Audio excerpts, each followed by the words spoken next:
আসসালামু আলাইকুম শিক্ষার্থী বন্ধুরা, এসএসসি 25-এর আমার ছোট ভাই বোনরা যারা আছো, তো আজকে দুপুর 2টার দিকে তোমাদের সম্ভবত রেজাল্ট দিল।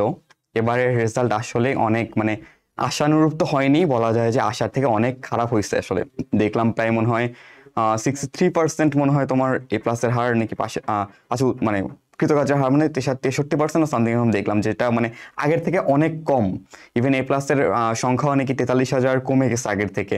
ইভেন আমার সবচেয়ে যেটা খারাপ লাগছে বা একটু চোখে লাগছে যে আমি দেখলাম অনেকেই তোমরা হচ্ছে 78, 79 এরকম মার্ক পাইছো, কিন্তু জিপিএ 5 আসে নাই, ওটাতে এ প্লাস দেয় নাই। অথচ আমাদের সময় বা অন্যান্য সময় আমি দেখতাম আমরা যে 77 আর 77 বা 76 এই মার্কগুলো থাকতো, 78, 79 কখনো মার্ক থাকতো না। হয় এ প্লাস করে দিত, না হলে তোমার এই 76, 77 এই রেঞ্জে থাকতো আর কি। এই 79 মার্কটা আমি তেমন দেখি নাই আসলে। তো এটা আসলে একটু খারাপ লাগলো।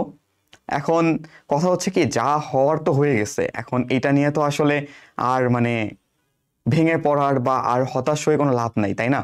এখন যা করে একটু একটা জিনিস মাথায় রাখবে অলওয়েজ, যে সৃষ্টিকর্তা যা করে ভালোর জন্যই করে। হয়তোবা এখানে তোমার একটা মোটিভ কাজ করতেছে, হয়তোবা এই যে খারাপ করতেছো তুমি, এই খারাপ করার মধ্যে একটা ভালো জিনিস লুকায় আছে। হয়তোবা এই খারাপ করার মধ্যে থেকেই তুমি একটা নিজের মধ্যে শক্তি অনুভব করবা, নিজের একটা আত্মবিশ্বাস ফিরে পাবা, যার ফলে পরবর্তীতে ভালো করবা। আর একটা ব্যাপার কি, এসএসসি রেজাল্টটা না খুব বেশি অতটা ম্যাটার করবে না সামনে তোমার।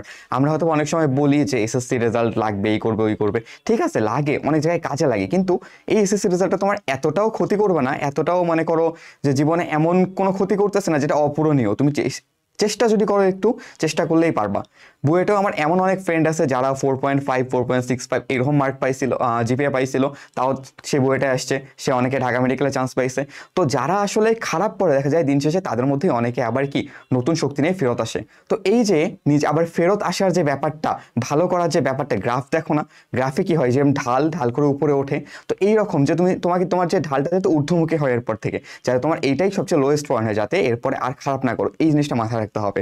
এখন হয়তোবা অনেকে অনেক কথা বলবে, হয়তোবা তোমার বাবা মা বলো, বাবা মা হয়তোবা অনেক সাপোর্টিভ থাকলেও এই আত্মীয় স্বজন, পাড়া প্রতিবেশী অনেকে হয়তো অনেক খোঁটামূলক কথা বলবে, অনেক কথা কানে বাজবে। তারপর অনেক ফ্রেন্ড হয়তো অনেক ভালো রেজাল্ট করছে, তাদের কথাগুলো একটু মনে পড়বে যে এই জিনিসগুলো সাময়িক, এই জিনিসটা খুব বেশি সময়ের জন্য না। এই যে 1 বছর 1.5 বছর হাইয়েস্ট, এর বেশি কিন্তু না। তোমাকে আমার কথাই ভাবো, আমাকে কিন্তু এখন কেউ জিজ্ঞেস করে না যে তুমি এসএসসিতে কত পাইছিলা, তুমি এইচএসসিতে কত মার্ক পাইছিলে, আমাকে কেউ জিজ্ঞেস করবে না। আমাকে কি জিজ্ঞেস করে, তুমি কোন ইয়ারে আসো, তুমি কোথায় পড়তেছো, এই জিনিসটাই। তোমার এই পরিচয়টা না সাময়িক, তোমার এই যে এসএসসি রেজাল্টটা সাময়িক, এটা খুব বেশি সময়ের জন্য না। তাই এটা নিয়েই নিজেকে খুব বেশি কষ্ট দিও না, নিজেকে কি বলবো, নিজেকে নিজে হতাশ হয়ে যায়ও না। কারণ এই যে বোর্ডের রেজাল্টগুলো না অনেক কিছুর উপর ডিপেন্ড করে। হইতে পারে যে ওই দিন তোমার শরীর খারাপ ছিল, হইতে পারে তোমার একটু কিছু মন খারাপের জন্য বা একটু ব্রেন ফ্রিজ হয়ে গেছিলো, এই কারণে হয়তো পরীক্ষা খারাপ হয়েছে। আবার এমনও হতে পারে যে তুমি পরীক্ষার দিছো, পড়ে গেছো 90%-এর মতো সিলেবাস, বাকি যে 10% ওখান থেকে ম্যাক্সিমাম কোশ্চেন হয়েছে, যার কারণে তুমি অ্যাটেন্ড করতে পারো নাই। বিভিন্ন ফ্যাক্টর কাজ করে আসলে। একদিনের একটা 3 ঘন্টার পরীক্ষা তোমাকে কখনোই ফুললি জাজ করতে পারে না। সো এইসব নিয়ে মাথা ঘামাবা না, এইসব নিয়ে কখনোই কোনো দুশ্চিন্তা করবা না, বুঝতে পারছো? তোমার নিজের ইনার স্যাটিসফ্যাকশনটাই মেইন। তুমি নিজে পড়ালেখা করো ঠিক মতো। আর এই যে বললাম যে ভেঙে পড়বা না, ভেঙে না পড়ে কি করবা, তুমি এখন একটু কয়েকদিন রেস্ট নাও, তারপর থেকে আবার পড়াশোনা শুরু করো। আচ্ছা, এক্ষেত্রে হইতে পারে অনেকের যে তোমাদের ড্রিম কলেজ ছিল, হয়তো এনডিসি ছিল, হলিক্রস ছিল, হয়তো পরীক্ষা দিতে পারবা না, এমন অনেকে হইতে পারে।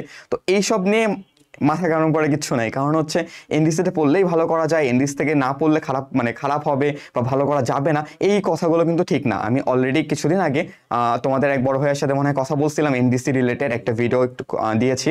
তো ওই ভিডিওতে দেখতে পারবা যে আসলে এনডিসি এমন না যে তোমার ভালো স্টুডেন্টরা তৈরি করতেছে, ওরা ভালো স্টুডেন্ট নিচ্ছে। এই যে ভর্তি পরীক্ষা সিলেকশনের মধ্যে ভালো স্টুডেন্ট নিচ্ছে, যার ফলে রেজাল্টটা ভালো হচ্ছে। এমন না যে ওখানে গেলেই তোমার পড়াশোনা হবে, ওখানে গেলেই ভালো করবা। ওখানেও কিছু কিছু স্টুডেন্ট ফেল না ফেইলার হয়। আমি যেটা বলতে চাচ্ছি যে হয়তো বা ভালো কোথাও চান্স পায় না বা একটু খারাপ করে। আবার বাইরের স্টুডেন্টও অনেকে অনেক ভালো করে। যেমন প্রতি বছর তুমি যে বুয়েট বা মেডিকেলের ফার্স্ট সেকেন্ড এগুলো দেখো না, অনেক সময় কি এনডিসির বাইরেও অনেকে হয় না। তো এই জিনিসটা কীভাবে হয়? অবশ্যই তাদের নিজস্ব চেষ্টার কারণে।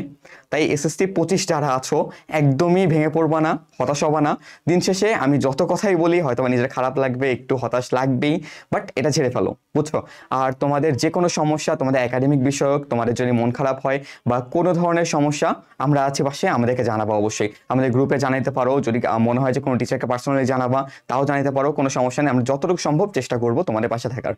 আর আরেকটা জিনিস আসলে যে আমার আমার নিজেই আসলে দুঃখিত। আমরা অনেক কথা বলছিলাম তোমাদেরকে যে এসএসসির জন্য আমরা একটা কমপ্লিট প্লেলিস্ট দিব, ফুল সবকিছু সাপোর্ট দিব তোমাদেরকে। হয়তোবা নিজেদের সীমাবদ্ধতার কারণে অনেক সময় অনেক কিছু করতে পারিনি, সময় সীমাবদ্ধতার কারণে হয়তো সব ক্লাস ঠিক মতো আপলোড যায়নি, পরীক্ষার আগে হয়তো সেভাবে সাপোর্টটা দিতে পারিনি, যেহেতু আমরা একদম নতুন প্ল্যাটফর্ম, হয়তো অনেক সীমাবদ্ধতা ছিল। যাই হোক, আমাদের জন্য দোয়া করিও যাতে অন্তত পরবর্তীতে তোমাদেরকে সেভাবে সাপোর্ট দিতে পারি। আর এই তো, এই সব কিছুই। আরেকটা শেষ কথা, যেটা মানে ভেঙে পড়বা না, বুঝতে পারছো, হতাশ হবা না। ইনশাআল্লাহ আল্লাহ তোমার জন্য ভালো কিছু লিখে রাখছে, সৃষ্টিকর্তা তোমার জন্য ভালো কিছু লিখে রাখছে। প্রার্থনা করো আর নিজের সর্বোচ্চ দাও পরবর্তীতে ভালো করার জন্য। ইনশাআল্লাহ ভালো কিছু হবে। আল্লাহ হাফেজ।